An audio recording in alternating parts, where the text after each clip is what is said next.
بسم اللہ الرحمن الرحیم۔ السلام علیکم ورحمۃ اللہ وبرکاتہ۔ حضرت ابو ہریرہ رضی اللہ عنہ سے روایت ہے کہ حضرت صلی اللہ علیہ وسلم ایک دن لوگوں میں بیٹھے ہوئے تھے، اتنے میں ایک شخص آیا اور پوچھنے لگا، ایمان کسے کہتے ہیں؟ آپ صلی اللہ علیہ وسلم نے فرمایا، ایمان یہ ہے کہ تم اللہ اور اس کے فرشتوں کا اور اس سے ملنے کا اور اس کے پیغمبروں کا یقین کرے اور مر کر جی اٹھنے کو مانے۔ اس نے پوچھا، اسلام کیا ہے؟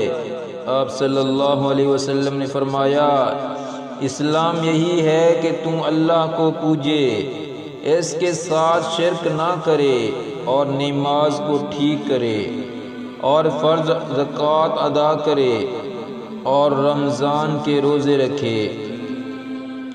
اس نے پوچھا، احسان کیا ہے؟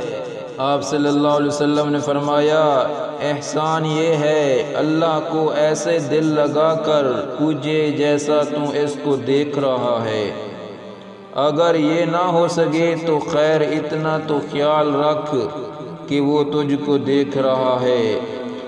اس نے کہا، قیامت کب آئے گی؟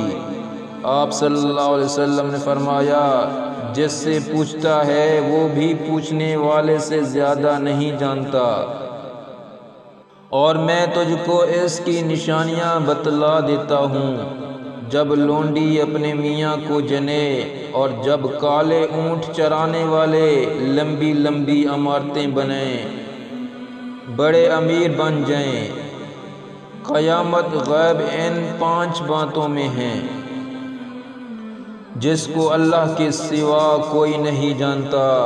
پھر حضرت صلی اللہ علیہ وسلم نے سورۃ لقمان کی یہ آیات پڑھی، بے شک اللہ ہی جانتا ہے قیامت کب آئے گی، آخر تک۔ پھر وہ شخص پیٹھ موڑ کر چلا گیا۔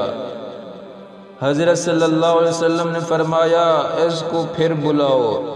لوگ گئے تو وہاں کسی کو نہ دیکھا۔ تب آپ صلی اللہ علیہ وسلم نے فرمایا، جبرائیل تھے، لوگوں کو ان کا دین سکھانے آئے تھے۔ مزید ایسی حدیثیں سننے کے لیے ہمارے چینل کو سبسکرائب کریں۔ جزاکم اللہ خیرا۔